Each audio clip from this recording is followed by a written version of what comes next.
I work both my jobs, so I didn't get until after 2:30 in the morning. Same thing on Monday and Tuesday.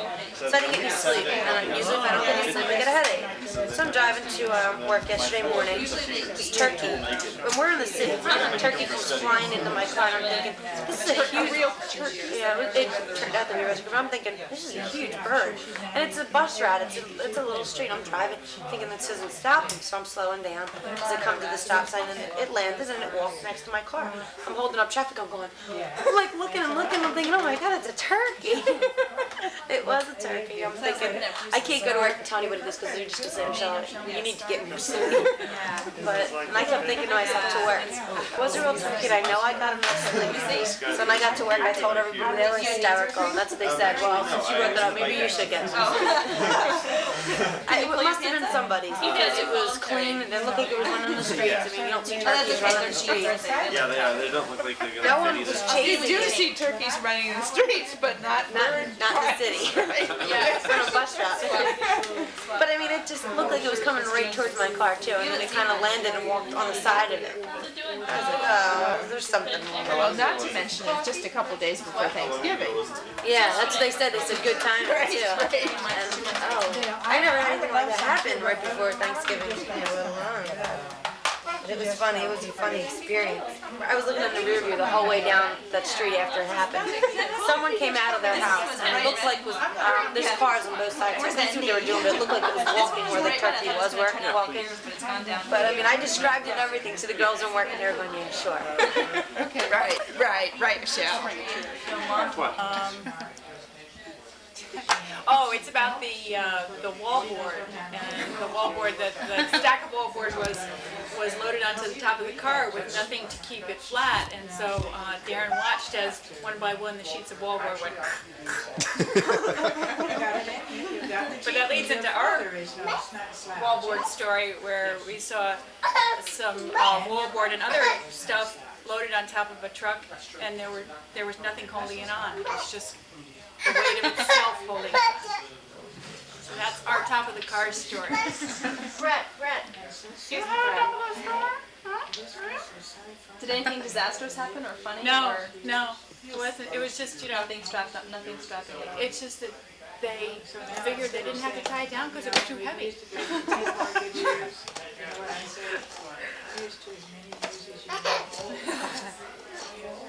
That's all the time I want on that. Moving, and they had put the couch, was it the couch or the mattress? It's one of those L-shaped couches. A corner couch, I guess a sectional or something. They had put it on the hood, or not the hood, the hood, Yeah, they put it on not their the hood, roof. like V-shaped. So both sides. Oh my God. Actually, And somebody was sitting on the back of the car directing the directing person. her. She couldn't drive. It was only a few blocks, but I ended up saying, okay. Go right on. Like, I thought she was driving where she used to live. Here she was only going a couple blocks away. They were telling her go left, go right, go left, go right. How you're gonna hit the brakes? So, yeah. But people on the corners are looking at her and everything, saying she's gonna get in an accident. That girl's crazy. Or very least she had a ticket.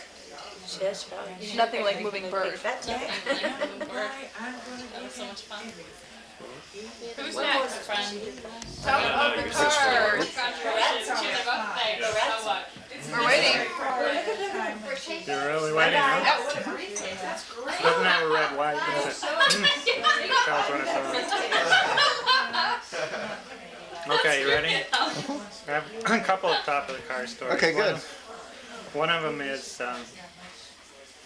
my own, happened to me, which was driving down a very busy road with like 6 or 8 lanes of traffic, and I noticed in the rearview mirror that there were clothes flying all around on the road, and I started laughing hysterically. What fool must have their suitcase on top of their car flapping in the breeze, and suddenly realized it was mine. Oh, you didn't tell us. You didn't know. That I had put the suitcase up there. We lost quite a few clothes on that one. I like seeing things on the side of the road. I don't remember my other stories. The one that goes from Are you taping? Yeah, Okay, my top of the car story, well, the first one is the one that happened to me, which is a pretty run-of-the-mill story. I had collected some garden produce and put it in a basket and put my two little young children in the car and strapped them in and put the garden produce on the top in order to get the kids in. And I got in the car and started driving away with the basket sitting on top of the car.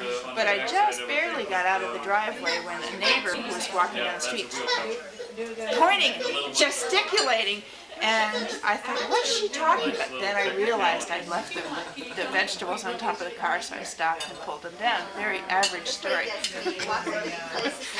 And right now I've forgotten the other one I was going to tell. So you have to get somebody else and I'll come back to it. I have a top of the car story, but it's just one of the mundane stories, and that I put garbage on the top of my car. I walk out in the morning and I put this garbage on the top of my car and I forget about it and I end up going to work with garbage. Sometimes I substitute briefcases for garbage. The only funny part about it is I do it again and again and again. Who knows how many I've left by the side of the road. I think they're not mine this time. That's it. Okay. Being a cyclist, I drive back and forth to a lot of races, as do all the people. And people always take their bikes and put them up on top of their bike racks on their car, and then tends to forget they're up there and do things like try and drive into their garage. Yeah. And I've known at least one person who ruined a perfectly good $800 frame this way by just completely bending the seat tube out. Or at the very least, people at least do some damage to the garage and ruin a nice seat and seat post or something. But that's happened on numerous occasions. I hear about that a lot.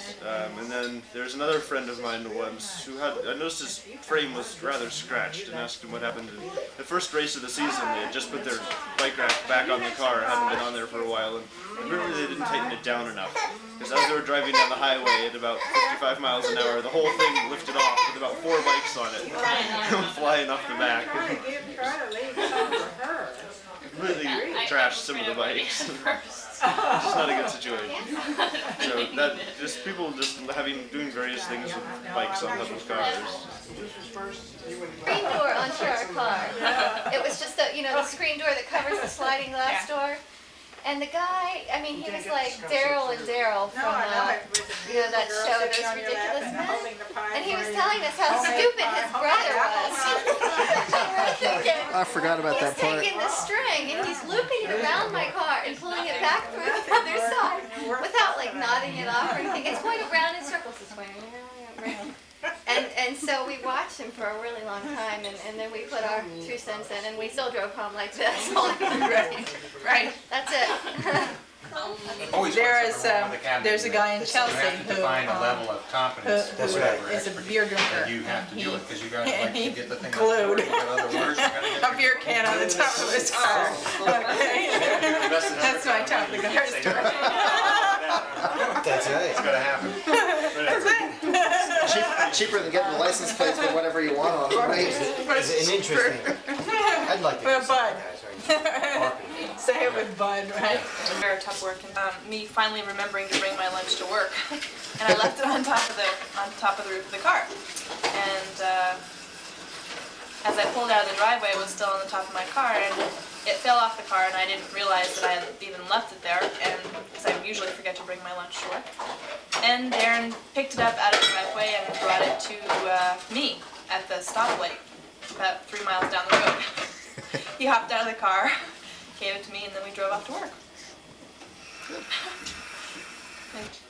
My story is my friend Brennan was talking on the cordless phone outside of his house, and he finished up his conversation, put the phone on the top of the car, and proceeded to drive all the way down the mountain, and realized some minutes later that he had left it there and drove back up to find the phone in many, many pieces all over the mountain, the driveway all the way down. And it was a very expensive phone, and they definitely had to get another one. They did try to put it together. It didn't work too well. That's the whole story.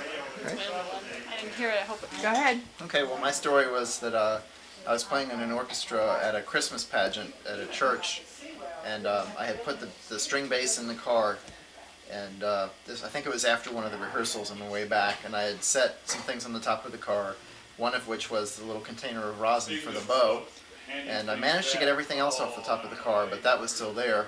And driving off, something moved in my field of vision in the rearview mirror, and I looked in the mirror just in time to see the container of rosin bounce off the road and then just pretty much shatter into many small pieces, most of which were too small to use anymore.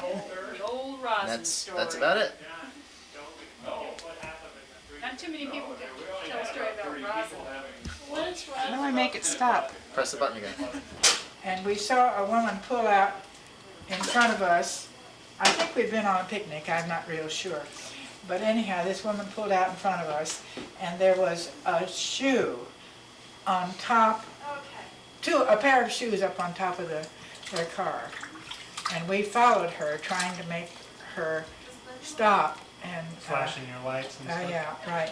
And she never paid any attention to us. Finally, I don't know, several miles away, one of the shoes blew off. And so we just left it from there. It was her problem.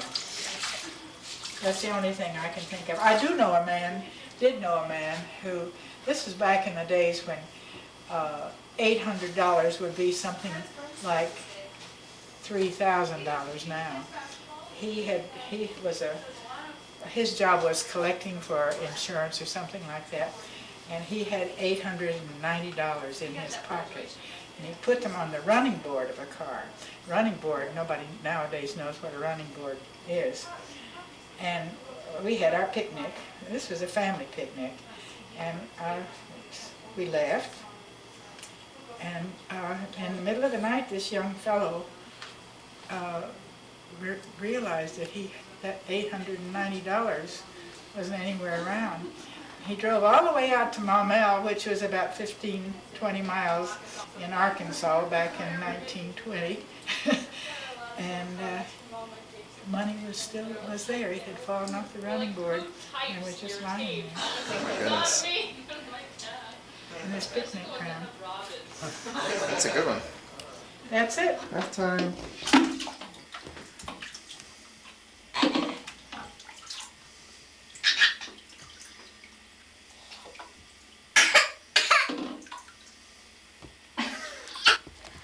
Alec, do you have a top of the car story?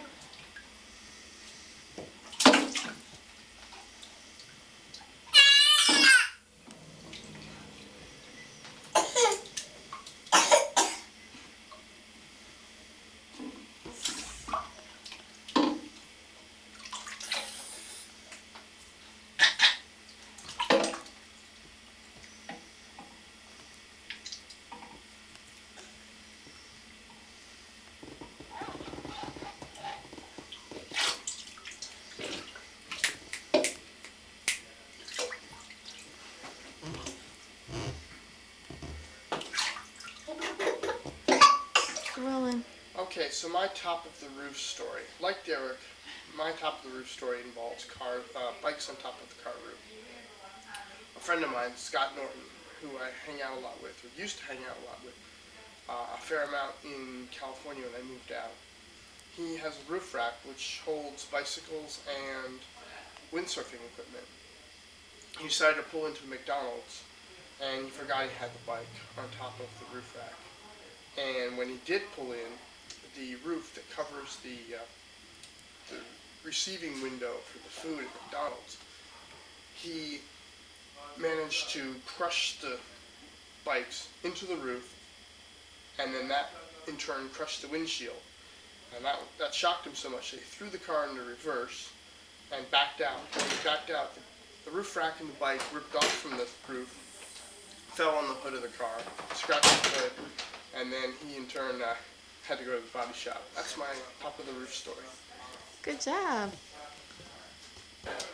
My story, which may be the last one on this tape, is actually just happened a few days ago. I was driving down the road, the freeway, and I saw there was a car coming toward me in the opposite lane that had one of those laundry baskets on the top of the car. It was filled with clothes, and it wasn't tied on at all. It was just sitting there on the top of the car. And I thought, oh my, here's somebody else's top of the car story getting ready to happen. That's it.